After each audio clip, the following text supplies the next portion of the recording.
If you're getting the SteamTools No Internet Connection error, then don't worry. In this video, I'll show you a few things you can try to fix this problem. Make sure you follow the instructions carefully.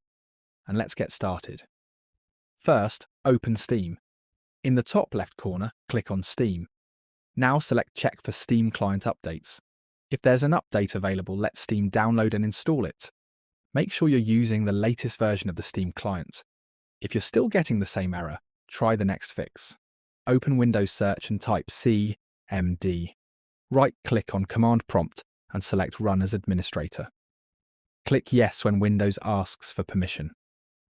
Now type ipconfig/flushdns, press Enter. Restart your computer. After your PC starts again, open Steam and log back into your account. Now check SteamTools again and see if the No Internet Connection error has been resolved. Hopefully, these steps helped you fix the problem.